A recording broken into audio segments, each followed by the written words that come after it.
Shalom, shalom, peuple de Dieu. Je vous salue au nom de notre Seigneur Jésus-Christ. C'est bien la sœur Belinda MTK. Je reviens encore auprès de vous avec une parole que je veux partager avec vous. Bien sûr, c'est la parole de notre Seigneur. C'est ce qui nous fait vivre, c'est ce qui nous nourrit. Car nous savons que la Bible dit, l'homme ne vivra pas que du pain, mais de toute parole qui sort de la bouche de Dieu. Alors, aujourd'hui encore, je reviens auprès de vous pour partager cette parole qui nous donne la force de vie, la santé et qui nous fait grandir spirituellement. Merci Jésus. Alléluia. Mais avant toute chose, nous allons bénir le Seigneur, le remercier et bénir ce moment que nous allons partager ensemble.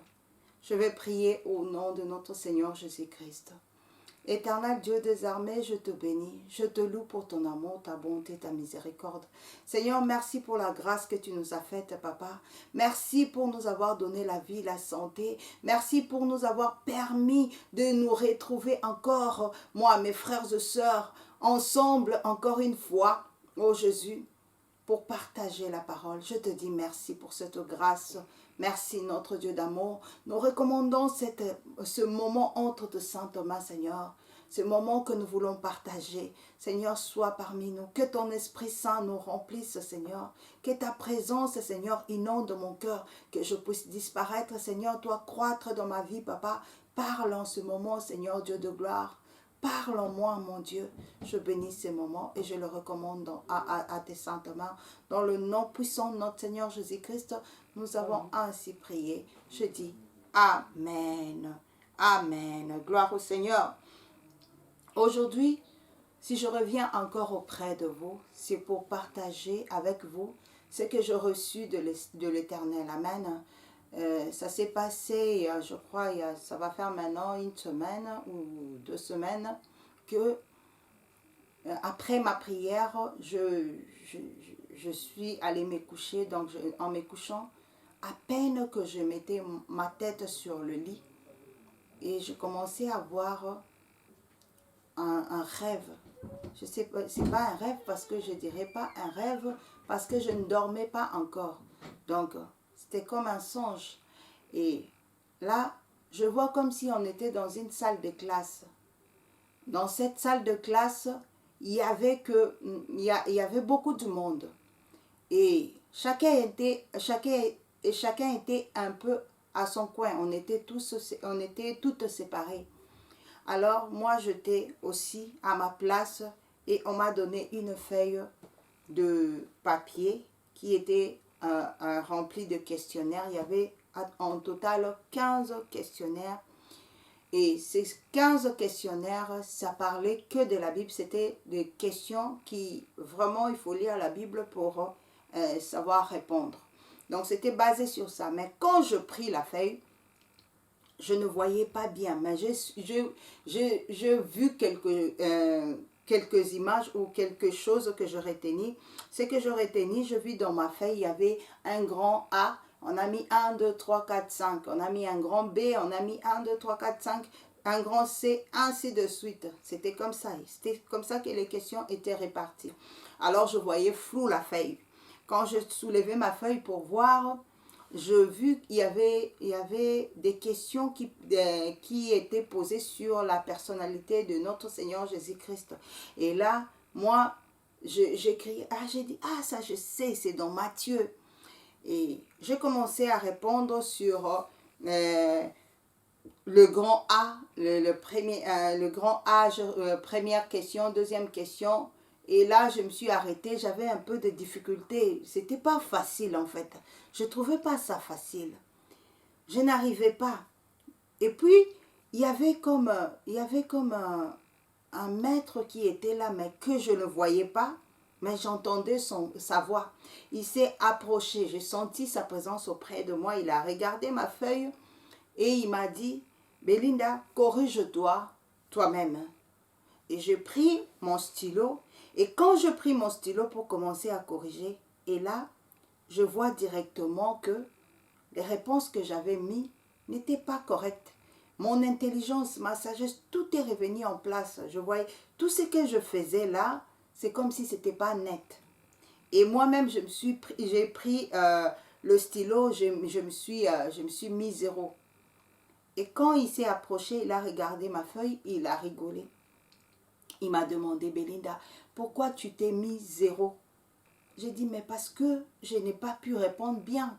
Toutes les questionnaires qui sont là, mes réponses ne sont pas correctes. Il m'a regardé, il a encore, j'ai senti comme s'il a encore ri. Et il m'a dit, est-ce que tu crois que par toi-même, tu peux arriver à faire grand-chose? Je n'ai rien dit. Après lui, il m'a corrigé. Là où j'avais même pas mis des réponses, il m'a mis 5.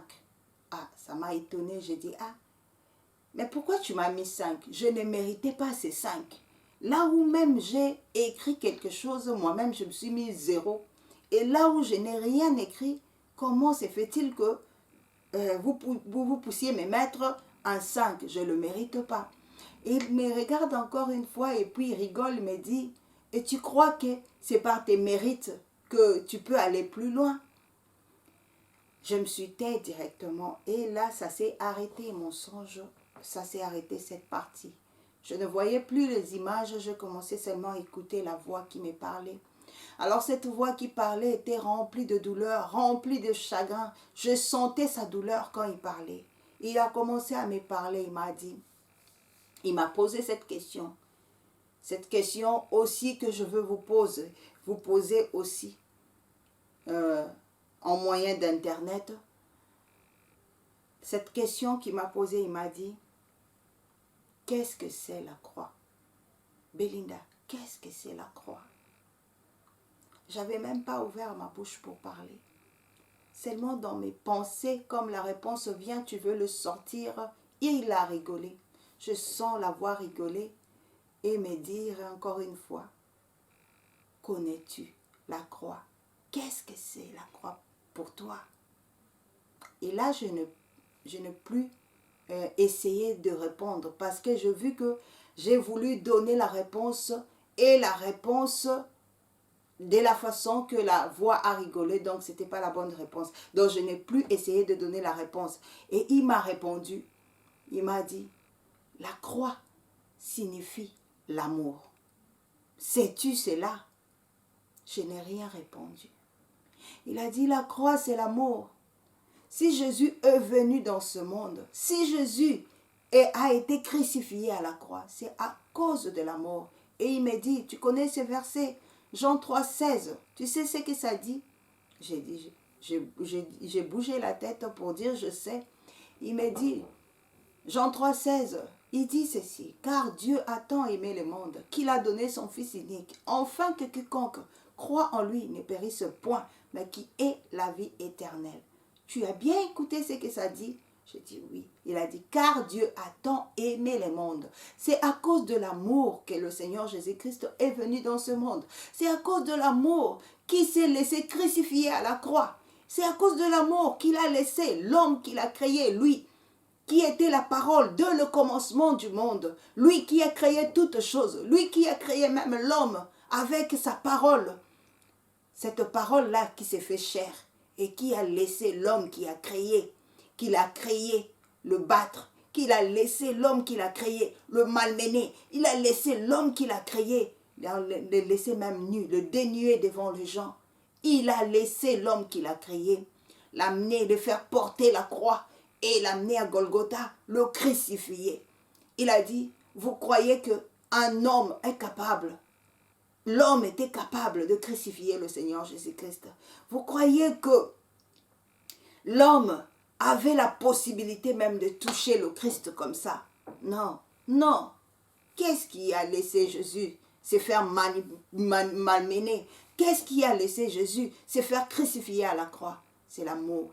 C'est l'amour qu'il avait pour toi. C'est l'amour qu'il avait pour l'autre. C'est l'amour qu'il avait pour les êtres qu'il a créés. Alléluia. C'est ce qu'il a crucifié à la croix. C'est pour cela même quand Pilate, vous savez Pilate, quand il a parlé à Jésus, il a dit,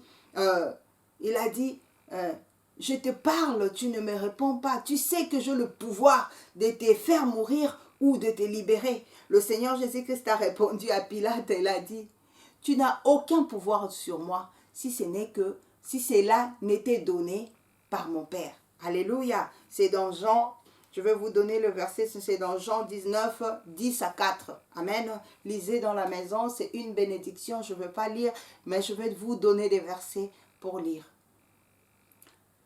Si le Seigneur Jésus a dit ça, parce qu'il savait que Pilate n'avait aucun pouvoir sur lui. Aucun pouvoir sur lui. Mais il s'est laissé faire. Pourquoi? Pour te sauver. Moi et toi, nous soyons sauvés.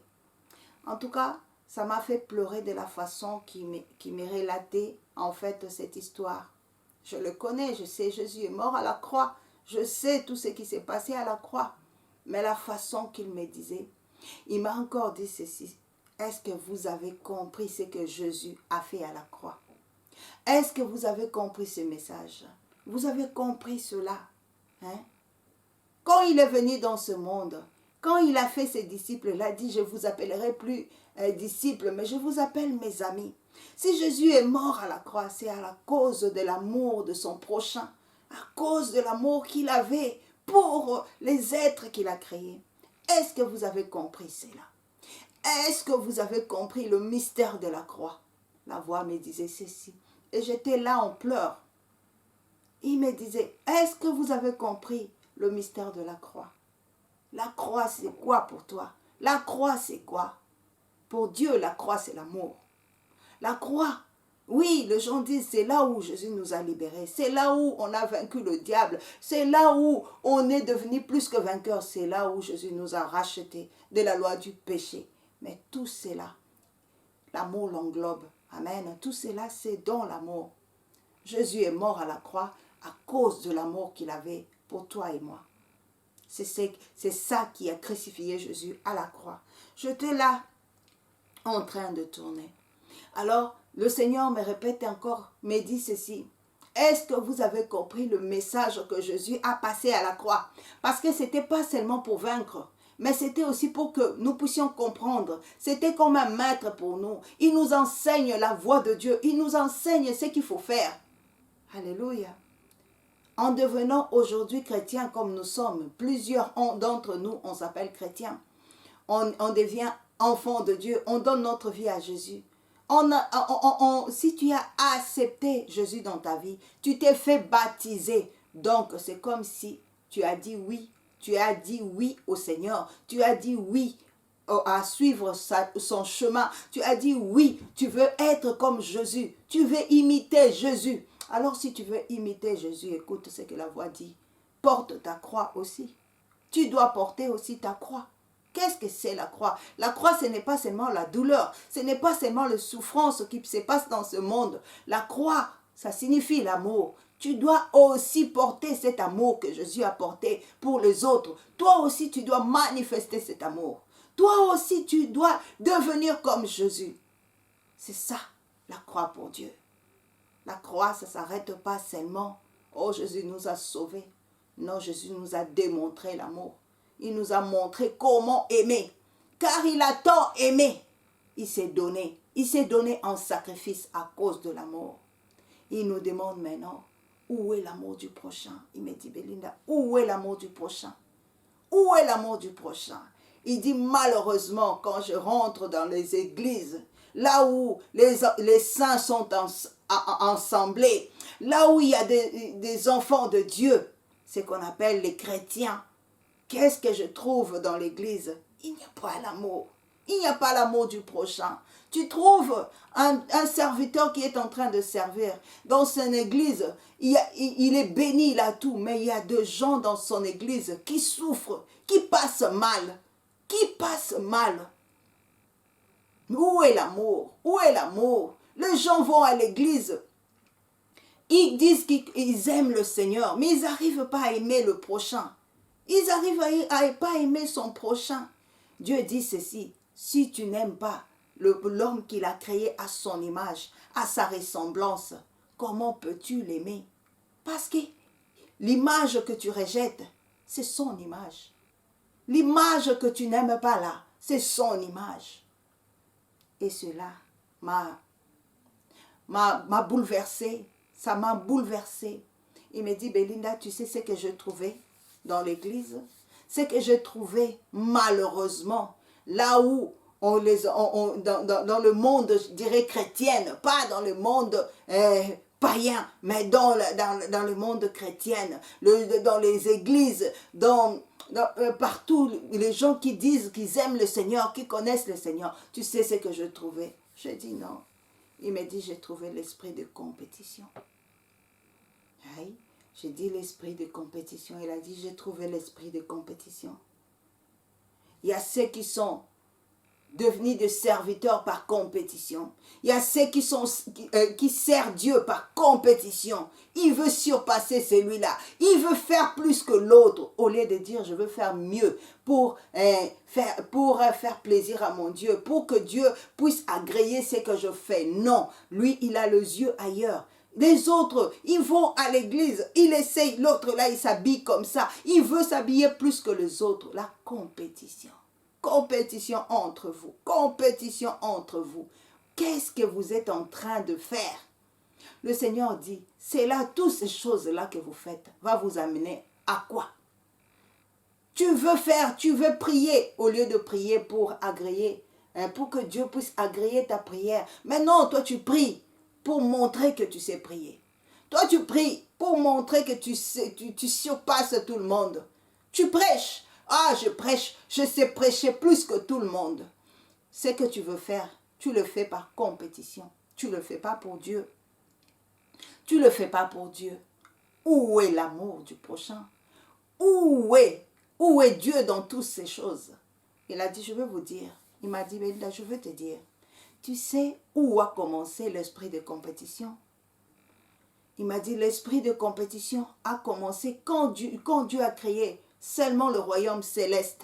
Amen.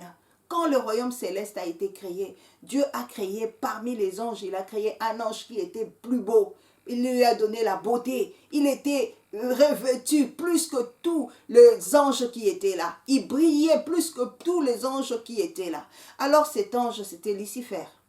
Il se croyait tellement beau, tellement puissant, qu'il croyait qu'il pouvait prendre la place de Dieu. Il ne pouvait plus se mesurer à ceux qui croyaient inférieurs à lui, les anges. Il voulait maintenant se mesurer à Dieu. Et cela lui a conduit à être rejeté, condamné à demeurer dans l'enfer. Écoutez cela. Il me dit, cet esprit de compétition, l'esprit de compétition pousse les personnes à faire n'importe quoi. Il dit beaucoup, même les serviteurs de Dieu, font de compétition. Ils veulent avoir la puissance plus que l'autre. Tellement qu'il veut avoir la puissance plus que l'autre, cette envie-là les pousse même à aller demander de l'aide chez le diable pour devenir puissant. Il a dit, vous voyez l'esprit de compétition? Où est-ce que ça vous amène? L'esprit de compétition, où est-ce que ça vous amène? Il a dit, si le diable a été rejeté, si il a été banni du ciel, Dieu l'a enlevé même la beauté qu'il lui avait donnée. Dieu lui a enlevé tout ce qu'il lui avait donné, tous ses ornements, tout cela, Dieu l'a enlevé. Il a rejeté dans l'abîme à cause de l'esprit de compétition.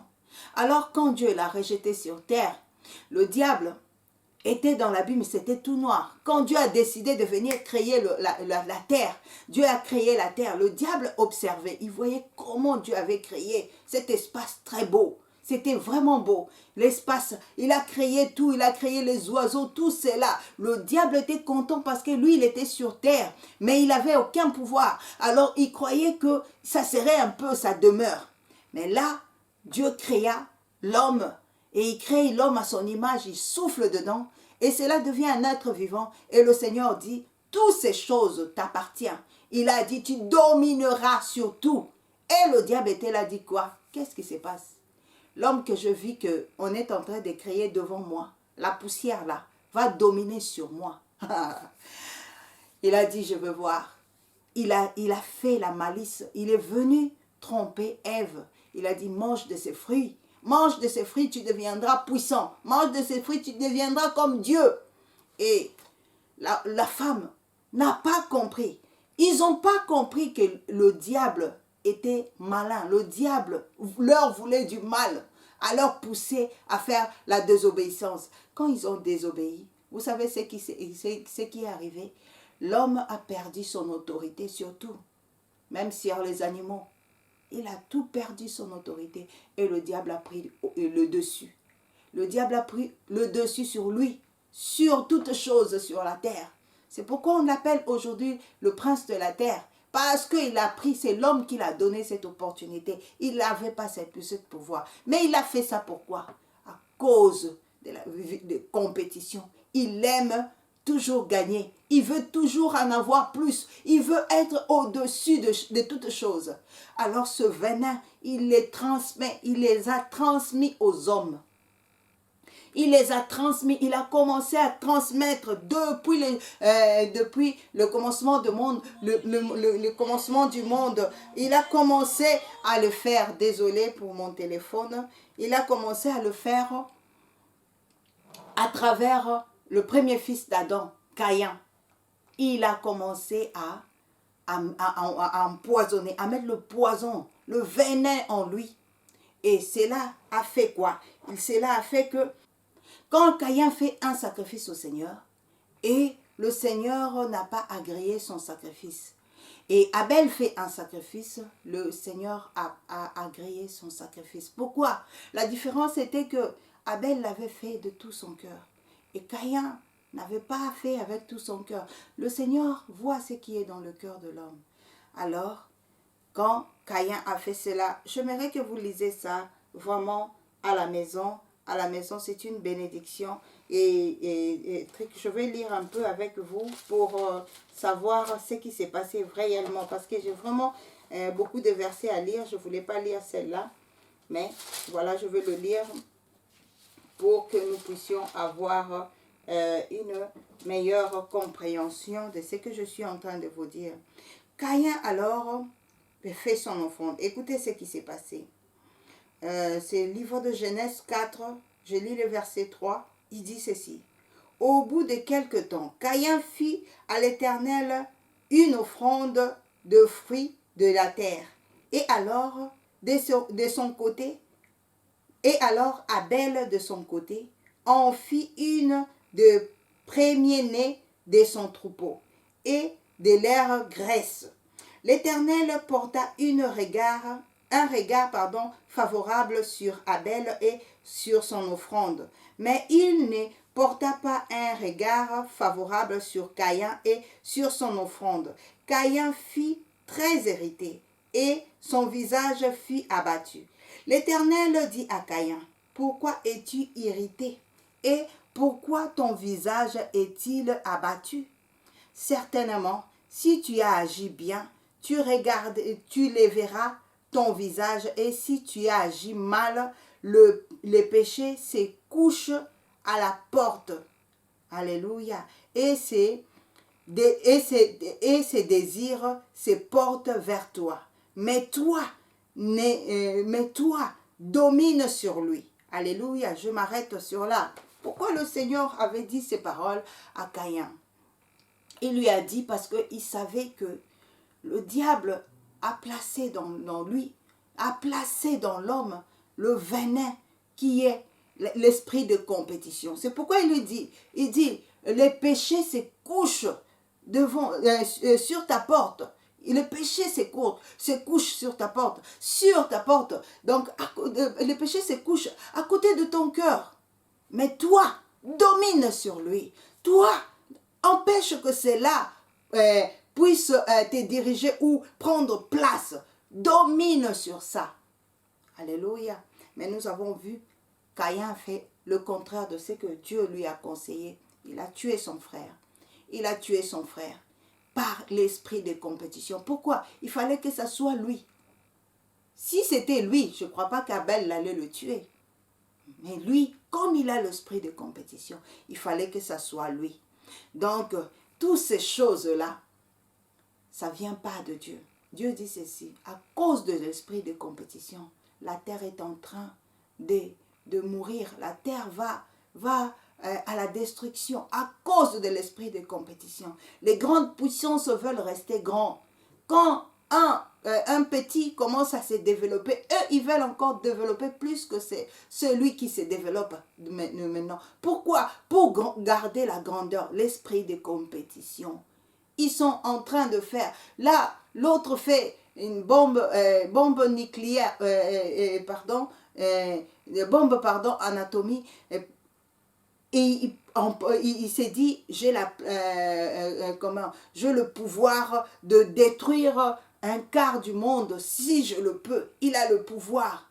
Et l'autre qui crée aussi de sa part pourquoi? Pour rivaliser. Mais ils ne savent pas ce qu'ils sont en train de faire là. Amène la destruction. Amène la destruction. Celui-ci, ils ont commencé par un pistolet. Pour comment?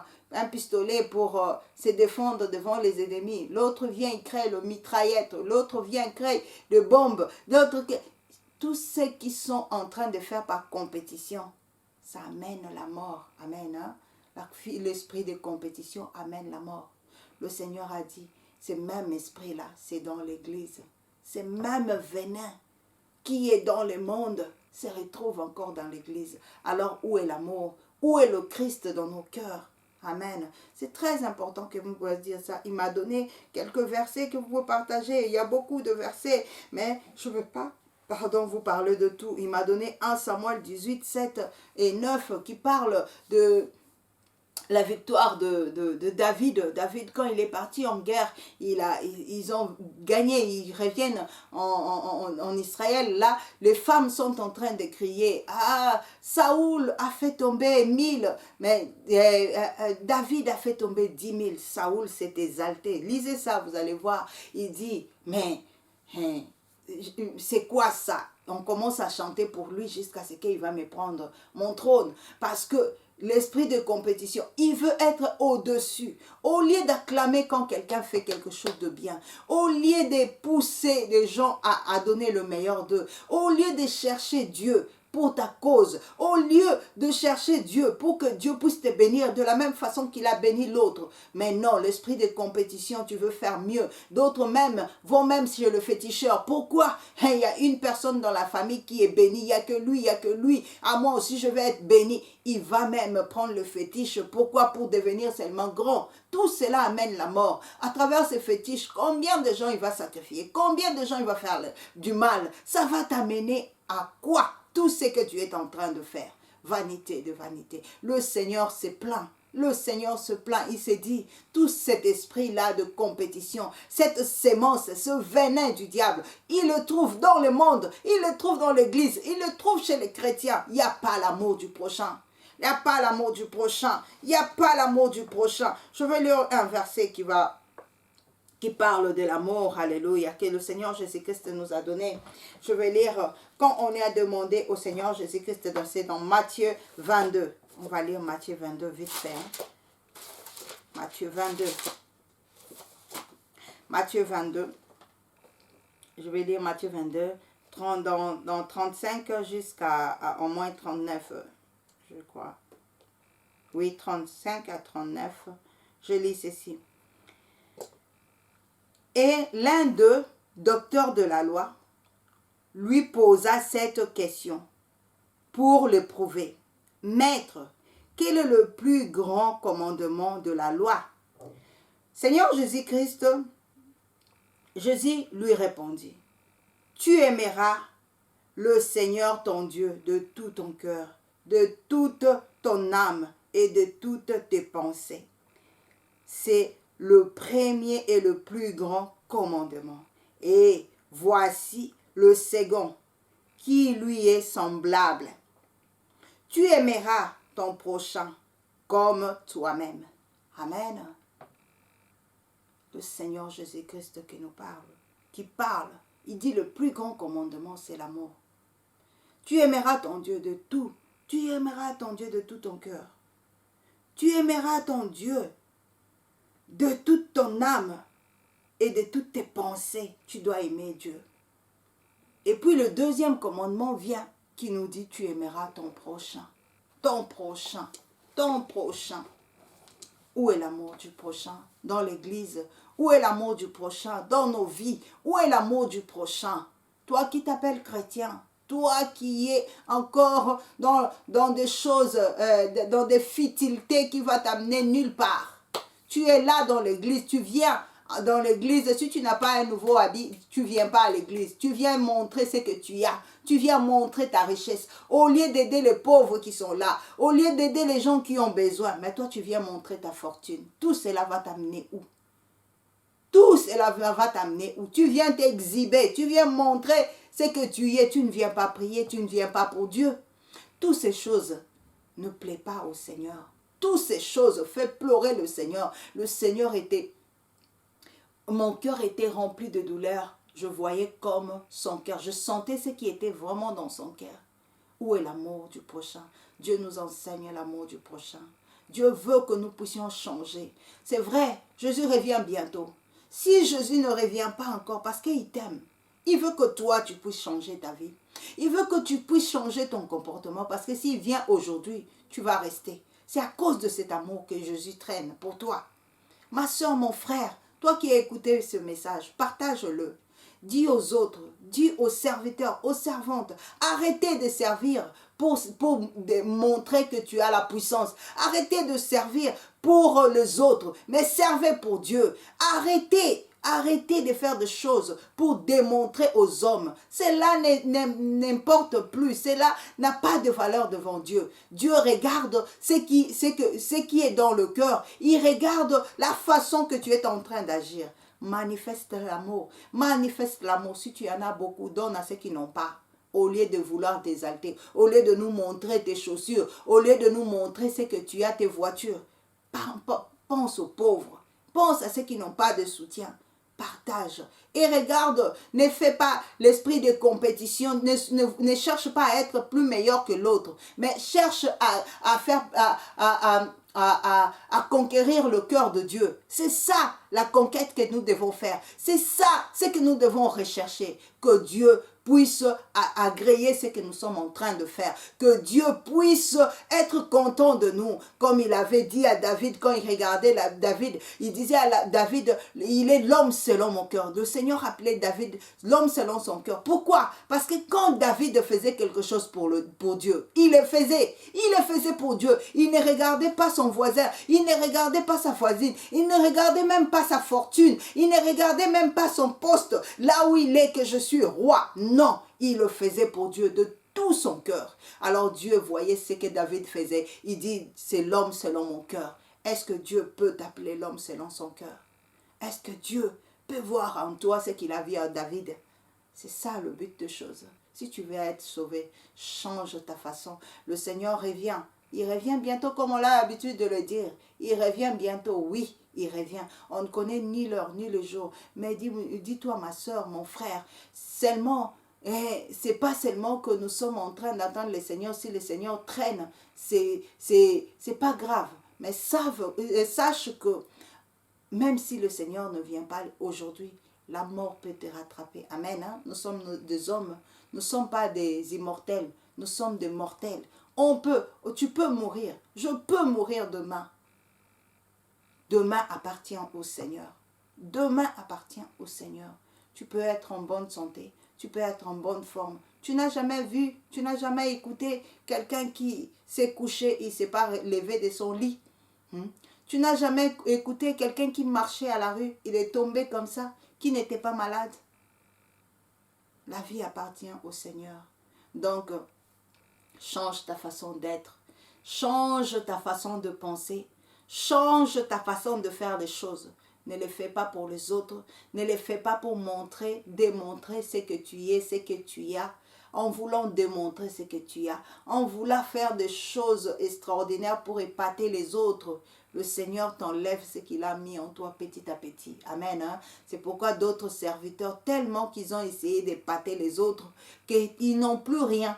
Ils vont se demander, ils vont chercher recours chez le diable. Ils cherchent comment redevenir ce qu'ils étaient. Parce que Dieu a tout enlevé.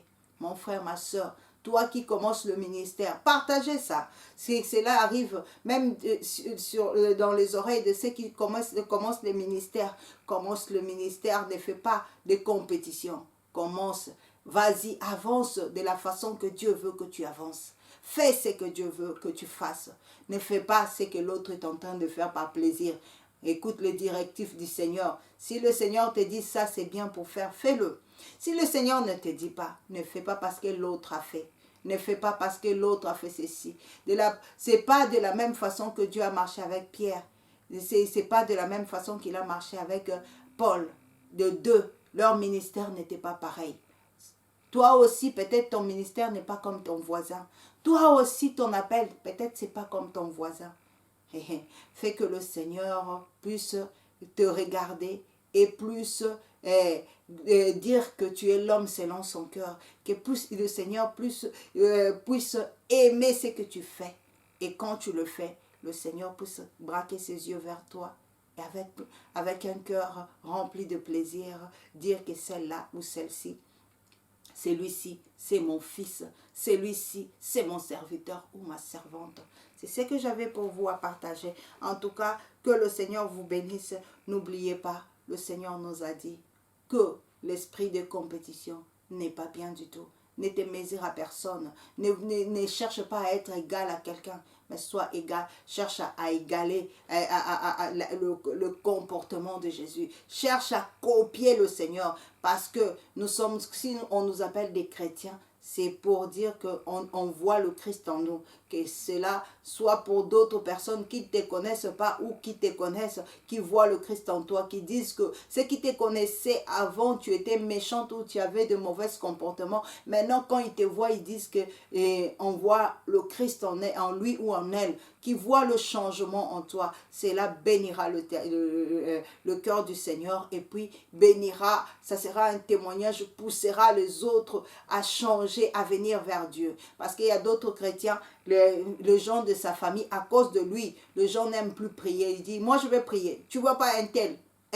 Votre serviteur là, c'est un serviteur. Sache que Dieu va te demander de compte, mon frère, ma soeur. Parce que tu es là pour ramener les gens.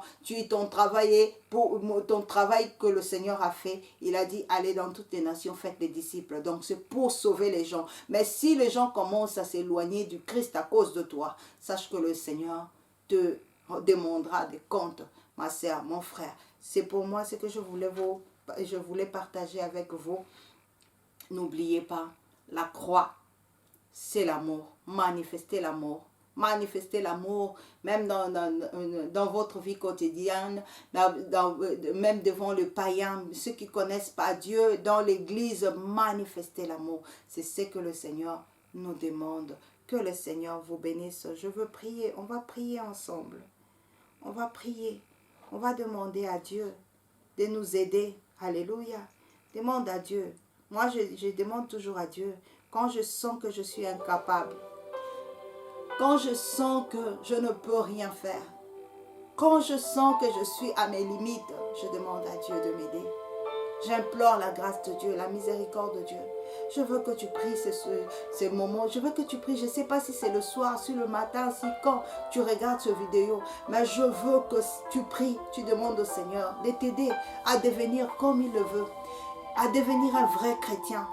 Je veux que tu pries, tu demandes à Dieu de te donner cette capacité, d'enlever ce venin-là qui est dans le cœur des hommes, que cela ne trouve pas place dans ton cœur, que le Seigneur enlève tout cela, qui te rend meilleur, qui te rend un homme qui est selon le cœur de Dieu. Alléluia, nous allons prier. Oh Jésus, merci. Emmanuel, nous te prions. Emmanuel,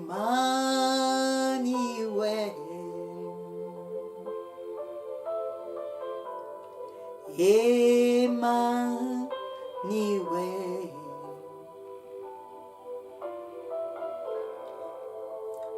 il s'appelle Emmanuel. Oh Emmanuel, nous t'élevons, Seigneur. Nous savons qu'en dehors de toi, il n'y a point d'autre Dieu. Toi seul, tu peux être notre abri. Toi seul, tu peux parler pour nous. Toi seul, tu peux combattre pour nous. Toi seul, tu peux nous transformer. Toi seul, tu peux nous changer, Papa. C'est pourquoi nous venons auprès de toi, Seigneur. Nous savons que toi seul qui as la capacité, Seigneur Jésus, de ôter les péchés en nous, de ôter ce venin en nous, Seigneur, de nous rendre plus meilleurs, Seigneur Dieu de gloire. Nous voulons marcher, Seigneur Dieu de gloire. Oh Jésus, nous voulons marcher selon ta parole. Nous voulons marcher, Seigneur Jésus, selon, Seigneur, ta parole, mon Dieu. Oh Jésus, nous voulons devenir meilleurs. Nous voulons devenir meilleurs devant toi. Enlève tout ce qui est faux en nous, Seigneur Dieu de gloire. Enlève tout ce qui est faux en nous, Seigneur. Et compassion de nos vies. Ne nous regarde pas tels que nous sommes, Seigneur. Et compassion de nous, Seigneur. Nous savons que tu nous as démontré à la croix ton amour, Seigneur. À cause de l'amour que tu t'es laissé crucifier pour nous, Seigneur. Oh mon Dieu, déverse cet amour dans nos cœurs. Déverse cet amour dans nos vies, Seigneur. Apporte le changement. Apporte, Seigneur Jésus, ces changements dans nos vies. Nous avons besoin de toi. Bien-aimé Saint-Esprit, agis dans nos cœurs. Agis dans nos cœurs comme tu agis dans la vie de Saoul, lui qui était mauvais, lui qui était assassin, méchant, Seigneur. Mais un jour, Seigneur, tu as transformé sa vie. Un jour, tu as transformé sa vie, Seigneur. Il est devenu celui qu'on appelle Paul, oh Jésus. Il est devenu celui qu'on appelle le serviteur apôtre de Dieu. Seigneur, fais que nos cœurs soient transformés. Fais que nos vies soient transformées, Seigneur. De la même façon, mon Dieu. Enlève tout ce qui est faux dans ton Église, Seigneur. Enlève tout ce qui est faux dans nos vies. Nous avons besoin de toi. Oh, cher Saint-Esprit, nous avons besoin de toi. Alléluia. Merci, Seigneur. Merci pour ce moment. Merci pour cette parole, Seigneur. Merci, car nous croyons en toi. Nous savons que tu as envoyé ta parole et ta parole est venue pour sauver. Nous croyons aussi, Seigneur, que cette parole, Seigneur, que nous avons écoutée, va apporter le salut, va apporter le changement dans nos vies. Je bénis cette parole. Seigneur, laisse que cette parole, Seigneur, puisse pénétrer nos cœurs. Et Seigneur, que là, cela donne de fruits agréables, Seigneur Jésus, à tes yeux. Ne laisse pas que le diable puisse ravir ces paroles. Ne laisse pas que le diable puisse arracher cette parole dans nos cœurs, Seigneur. Oh Jésus, je bénis cette parole. Laisse que notre cœur, oh notre Dieu de gloire, soit comme une terre, oh Jésus, fertile, oh mon Dieu, qui va faire pousser cette graine que tu as plantée dans nos cœurs ce soir ou ce matin, oh mon Dieu. Je bénis cette parole. Je recommande tous mes frères et sœurs qui écoutent cette parole entre tes mains. Papa, transforme leur vie, transforme leur cœur. Bénis cette parole dans leur vie. Dans le nom puissant de Jésus-Christ. Amen. Amen. Que le Seigneur nous bénisse. Que le Seigneur nous bénisse. Partagez, mes frères et sœurs, partagez, partagez. Que cela peut bénir quelqu'un. Si cela peut faire revenir quelqu'un dans la droiture, toi, le Seigneur verra le service que tu as fait, même à travers Internet. Partagez, que Dieu nous bénisse. Au nom de Jésus-Christ. Amen. Jésus, merci.